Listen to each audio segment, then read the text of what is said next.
Okay, maybe awards and the Oscars may not really mean anything at all. Whoever we forgot, we love you and we love you. Thank you so much. But hey, I still enjoy watching my favorite actors and films being recognized. The only caveat is when they don't.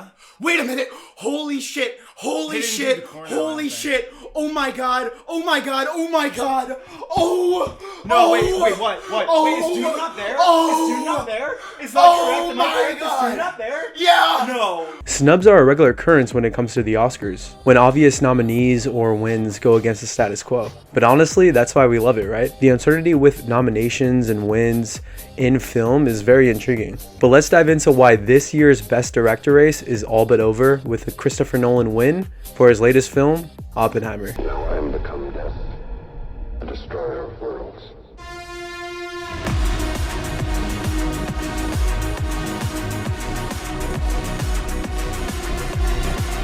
I'll try to leave my bias at the door, but Christopher Nolan is by far my favorite director of all time. And yes, like many, my favorite film is Interstellar, and you could say whatever, I'm part of the Interstellar cult, but it is literally my favorite film. The music, the acting, the storytelling, the overall cinematography, I mean, even that score.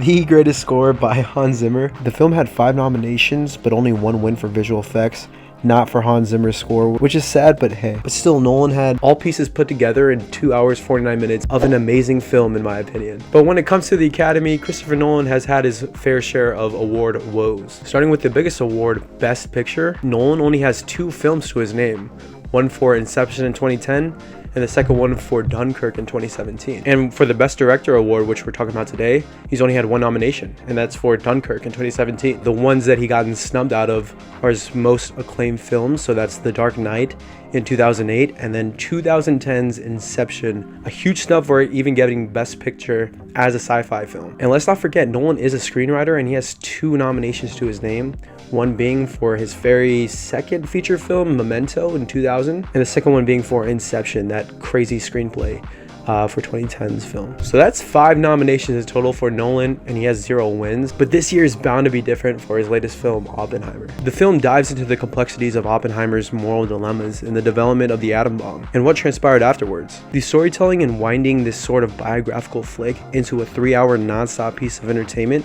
is an astonishing feat, and with that, it grossed over $900 million at the box office and is still going on as it's being re-released in IMAX. Nolan is at the center of the film, pulling all the bells and whistles to make this picture complete from start to finish.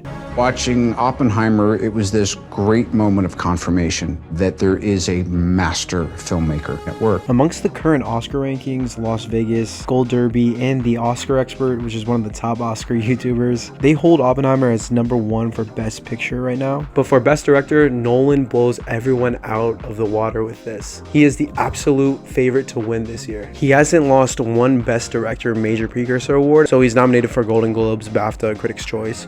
So those still have yet to be announced as winners. I'm already satisfied with the recognition he has now. I mean, we got to see Nolan laugh on the press tour, which is a rarity. That you may have made out with a few times.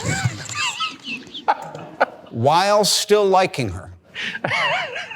But really, when it comes to the win, it all comes down to the competition, right? So the other favorites to get an Oscar nomination are the great Martin Scorsese for Killers of the Flower Moon, Alexander Payne for The Holdovers, which I really loved, Celine Song for Past Lives, thought that was mid, and Greta Gerwig for Barbie, and Jonathan Glazer for The Zone of Interest. These are all pretty good feats for a nomination, but if I were to say there is one person that has a small percentage of actually winning, it would be Yorgos Lanthimos for Poor Things. This film is one of the odd ones that I feel like is so weird in its storytelling that the Academy will just eat it up. It was the Stop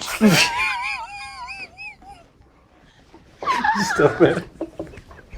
It follows a Frankenstein-esque character that has to jolt through her existence that is full of adventure, in hopes of more self-discovery and liberation. But the eccentric nature of this film has garnered a lot of praise from critics and has been mentioned as the most ambitious and complete film Lanthimos has made, which says a lot. But still, with Lanthimos in the corner, with a completely weird but spectacularly put together film, I still think Nolan is bound to win due to his dominance so far this award season, and really just over the sentiment of him being overdue for an Oscar win. I haven't been in the Oscar scene for that long, but looking back, the most recent overdue wins for people that just really needed to get a win were Leonardo DiCaprio in 2015 for The Revenant. Leonardo DiCaprio. This is the first. And Martin Scorsese in 2006 for The Departed. Martin Scorsese.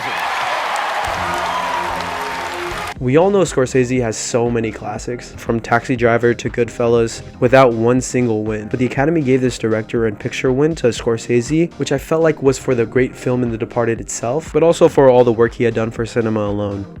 I can say the same thing for Nolan right now. He put all his experience and gravitas he used from all his past work into this masterpiece in Oppenheimer. Everyone from critics to normies adore this film because he doesn't sugarcoat his ideas with normal tropes we have already seen. He wants the audience to experience this picture in different ways and actually have dialogue after the film is done. So far, Oppenheimer is the favorite to win Best Picture, Director, Actor, Supporting Actor, and other technical crafts on Oppenheimer.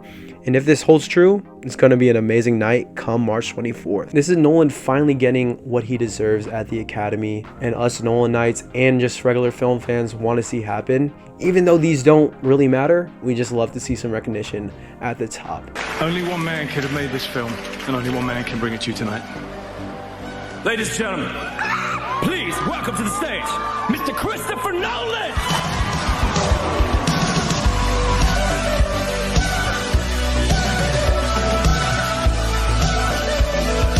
So with that being said, you guys, thank you so much for watching. That's my little film essay on why Nolan will 100% win this year, and we all want to see it. I will do an Oscar nomination reaction to see how many nominations Oppenheimer will get and just other films I like being recognized. And then I'll do another reaction for the Oscar night itself and for those awards. So I know it's going to happen. I'm just going to put it out there in the ether and make it happen. Thank you guys so much for watching. If you guys want to check out my other content, please check it out. Here I did some Oppenheimer audience reactions, Oppenheimer trailer reactions.